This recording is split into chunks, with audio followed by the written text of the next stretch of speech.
Hey y'all, this is the Butcher, and in this video we're going to go ahead and take a look at the LarkBox X by Chewy. We're going to take a look at how well it runs emulation for me. Now I've had this probably 5 months, maybe 4 months that I've had this, and I've been holding off doing a video. I keep messing with it, and it's become my emulation device over a lot of my Android devices, over my Raspberry Pi 4. So this has been doing a very good job at some of this stuff. So this box here, let's go ahead and take a look at Newegg so you can see what we're talking about here. So here it is, the Chewy LarkBox X mini PC running the N100 processor chip, which does a very good job with the N100. You get Windows 11 with it, 12 gigs of RAM, as well as a 512 M.2 hard drive, and you get I'd say 490 meg or gigs of actually storage space off that 512. So you won't get 512 as most things with internals hard drives. You're only going to get a portion of that. So I think I ran into somewhere like 490 and 490 something on the actual storage space. So again, very good specs with a Windows 11, 12 gigs of RAM. And I'm very impressed with the N100. Let's take a look at some of the, if you go to here, the website, and I'll go, oh, the price right now, $187 on sale. I have seen this as high as $400 on some of the times. The price goes up and down. I bought it Canadian. I brought it to the house. I think it cost me $230, $235 delivered. So not, this is probably one that I think I've seen this for $149 that I actually seen it. So a little bit higher than what it was, but definitely well worth the price. Here we go with the 12th generation Intel processor, all the ad stuff. So in this video, I'm really not going to, I'm not going to go into doing benchmarks, because to be honest, if you want to watch benchmarks, there's plenty of people that do benchmarks, but I am going to show you how it ran some of my emulation, what I found worked well and what I found that didn't work so well. So let's take a look at the box before we go any further. So this is the box. It's probably 4 inches by 4 inches. It's not very big, not very deep. It doesn't weigh a whole lot. Plastic casing, but nothing to complain with that. You got the vents here with the, you can see the cooling fan down there below. Some people complained about the noise of the fan. I didn't really find the fan to be that noisy, so it didn't really bother me. On the front of the device, we can see we have the reset button in here. We have the power button, AV or the audio jack. And why do people have audio jacks? I've never seen anything that anybody ever plug up their headphones to one of these items, but they always have headphone jacks, and it's like, who does that? But sorry, I'm just USB-C. We got one USB-C on this. I have a USB-C hub that I plug into it, so I'm able to plug up more USBs or more USB-Cs to this one USB-C here, because that does run pretty well. You've got two USB 3.0s right there on the front. Got the little key lock there. On the back, we have the power. We have where the power goes in. We have our two Ethernet ports, and I believe these are 1000, if I'm not mistaken. You also have US or HDMI. We have an HDMI here, as well as a DVI, one of those direct cable for if you have a monitor, you can hook that up. And then these two are the 3.2s. And I do use those more than anything, especially for when I'm plugging in my USB, my little dongle. I usually use these because I want that little bit of extra speed when I'm doing emulation. Little fans, you see it's got some openings in here. The back does have a little thing here where if you want to mount this on the back of a monitor or on the back of a TV, you could do that. It works very well. If you want to get into the internals, four little screws right here, they come out, and you can get right to the M.2 or the 2 sticks of RAM are right underneath it. They're all right together, so easily to get to if you want to do that. I have read some horror stories where people tried to increase and put different hard drives in these things. The BIOS was not very happy with it, and I just read that people had a lot of problems. So just word of warning, if you're wanting to stick another hard drive in here, you can be done, but if you read some of the forums, some people had a lot of it's a lot of extra work. So what am I going to do on this video? We're going to take a look at how this ran my emulation, and for the most part, it's going to how it ran Batocera. I've ran ESDE, Emulation Station Desktop Edition. I ran that on this device on Windows, installed it, ran my my ROMs through that. I found it to have less compatibility than I did when I ran it off of Batocera, which is running over from a dual boot. So we're going to do a dual boot right into Batocera, and it had so much more compatibility. When I ran Windows, the Emulation Station Desktop Edition on Windows, I struggled when it came time when I started trying to do Switch, or if I tried to do PlayStation 2. PlayStation 2 needed a lot of tweaks. I had to really lower the graphics and turn things down, and some things still didn't run right. So it will run, but when you get into PS2, you're going to have a hard time. You will not run PS3 off of this. I tried PS3, and it's a no-go. It's deadly slow. So that's that. Even if running it off of Batocera, it's not going to run. So this device, for the price point you're getting, you're not going to get PlayStation 3. What am I going to use in this video, just to kind of give you an idea? So I'm going to be using this little micro SD dongle. I have a 512 in here, and I have Batocera already installed on this with all of my ROMs, BIOS, everything I need is on there. And I'm basically doing dual boot. I'm booting right onto this. I'm not using Windows. I bypass Windows and go right to this. And I found my performance was so much better and so much smoother going into this, basically running Linux,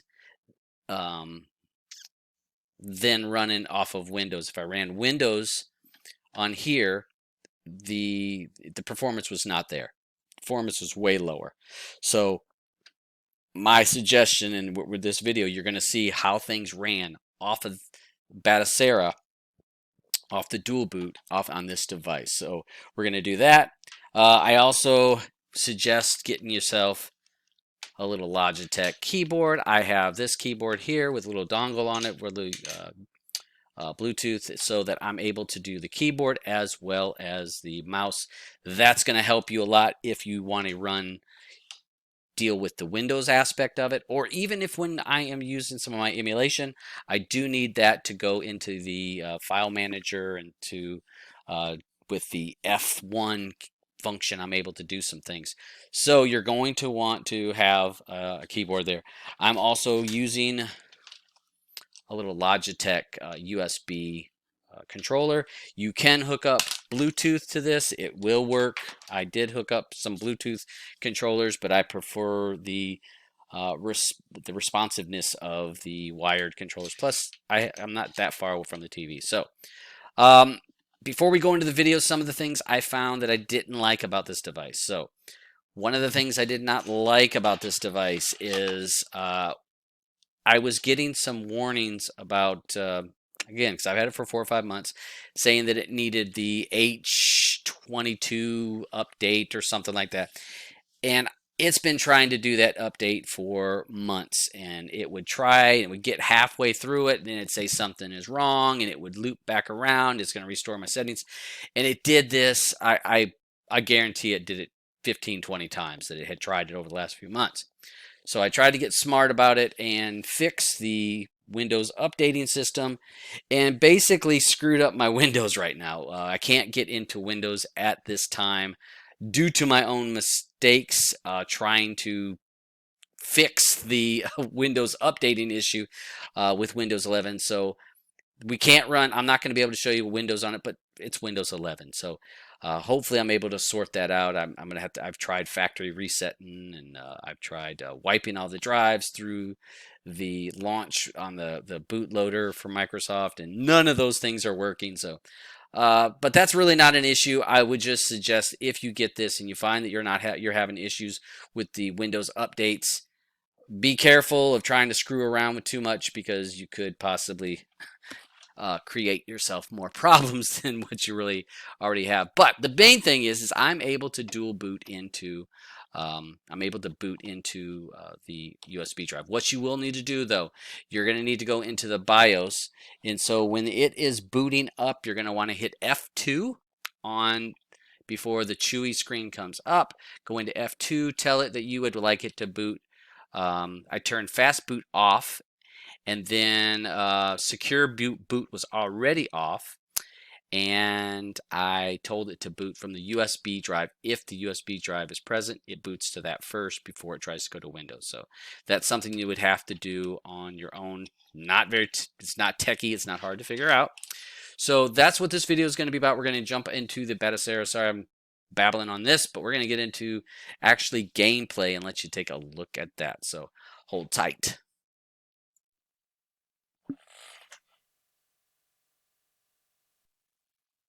All right, well, we should have a little intro video that I added a handful of them.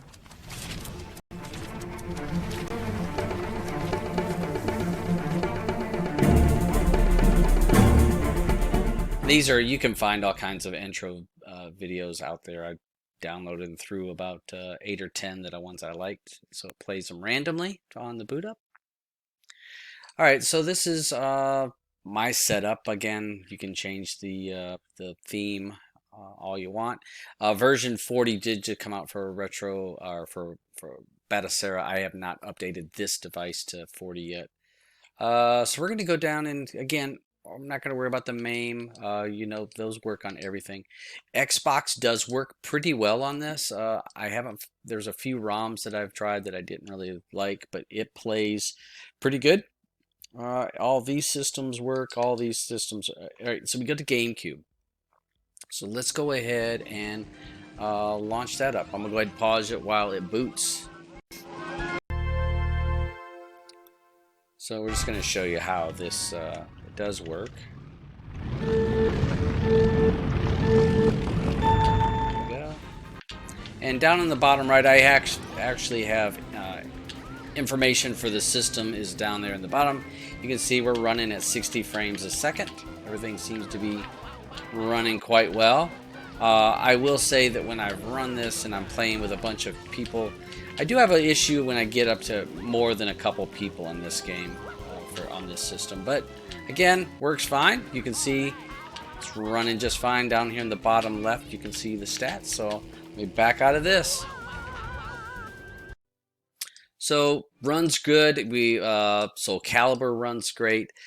Super Smash Bros works, I'd say, like 90%, 95%. There's a few times where I've noticed a little bit of lag on it, but the other games, all these work just fine. Set up like this, and let's go on down. These are all systems that, of course, they can run. Wii does run. I'm not going to run that game right now, but I have played a little bit of this, and it was just proof of concept. It will load, and I played decently, but I'm not going to show that. Most of these systems easy to run. Okay, Switch. So I'm going to go ahead and launch into Kart 8, and we're going to show how it's running, how this system runs that game. All right, here we go with this one. Mario Kart 8 on the Switch.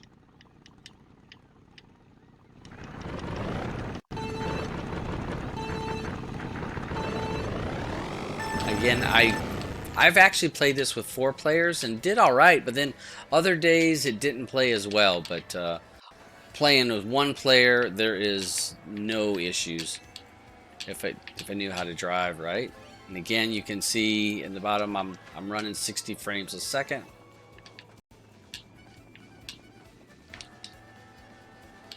No problems at all. No problems at all. So let's go take a look at another game.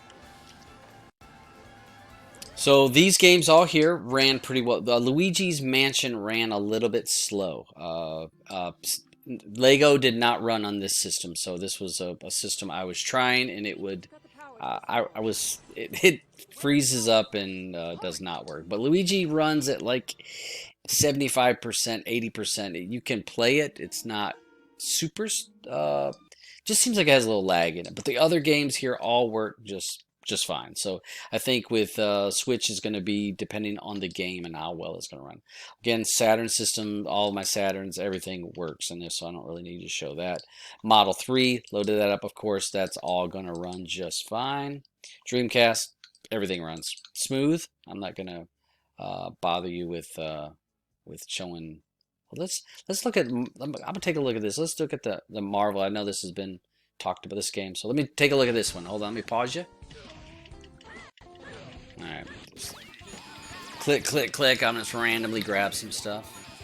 You can see the specs now. I did turn on the system specs, so that's why that is actually something that I have turned on, so we can see the frames and all that kind of stuff.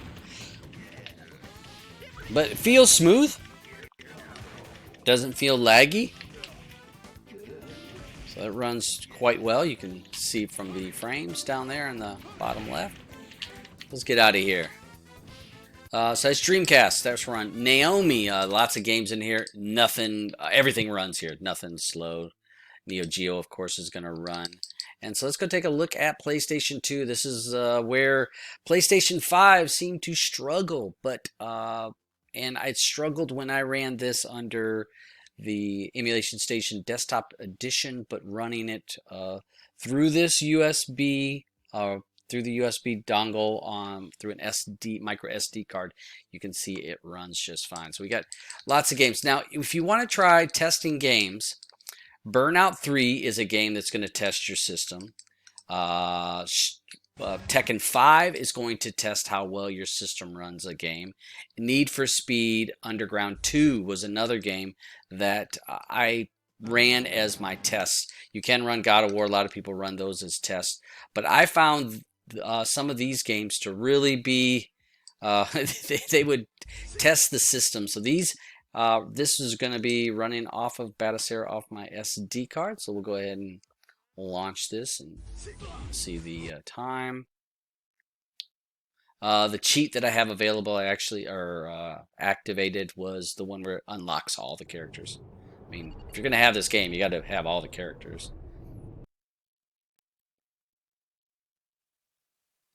Okay, so I'll just race through this.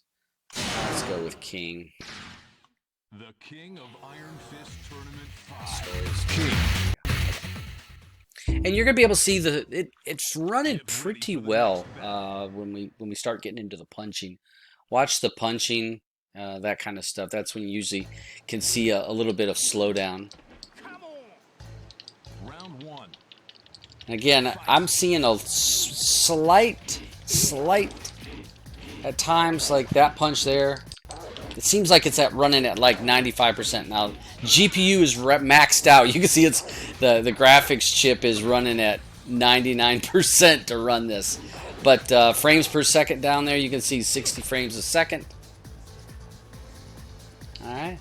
Hey, like I said, it runs very playable. There's nothing wrong with this. I've played this plenty of times on testing just to see. And again, I can see like right there, I saw just a tad, I don't know, like some frame lossage and just a little bit of lag, but not enough to ruin the gameplay. Plays just fine. So let's go ahead and back out of this. So we're going to run Burnout 3, because Burnout 3, if you are not running, if it's not running well, you'll actually see it, like you lose the backgrounds, the trees and stuff like that. But you're going to see it plays pretty well. So I'm going to pause until I get into the game. All right, let's get going on this.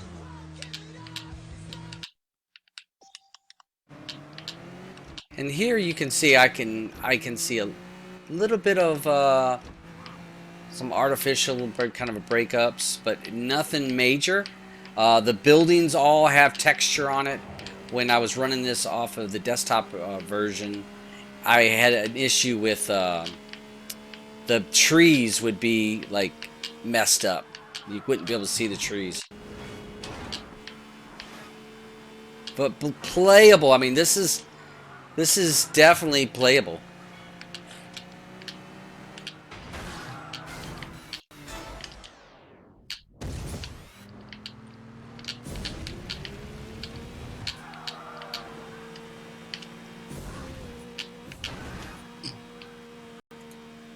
All right, so I'm not going to go into Need for Speed. Let's go ahead and take a look at that so that people, if you're wondering how well it will run, you'll be able to see the frames per second and stuff. Again, another game that I would say runs at like 95% efficiency, in my opinion. But frames per second looks, fine when you're playing it. So let's go ahead and take a look at that.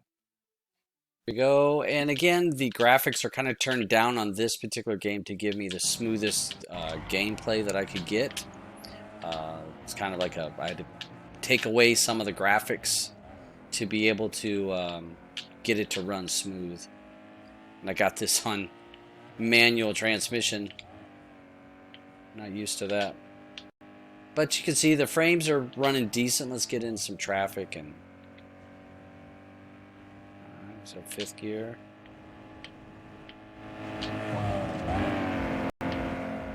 Hey, punk.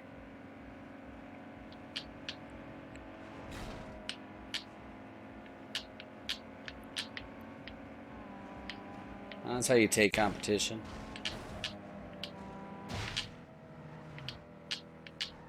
Come on, drifting ya.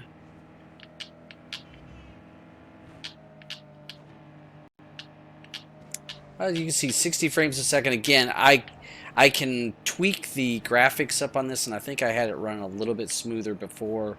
I was able to run a little bit better aspect ratio, but for right now, it's close enough and it's well enough that it's playable at this feature. And this is just plug and play. I just stuck the ROM in there and went with it. No tweaking of the emulator, nothing like that. So some emulator adjustments, and I probably could get a little bit better graphics as well as probably a little bit smoother gameplay. But definitely 60 frames per second. Happy with that. Alright, so that's pretty much it. I won't go into any other videos. You can kind of see the frames per second that I'm getting on this. And again, when I ran it off of Windows, Need for Speed was absolutely unplayable. It was horrible. You couldn't get nothing.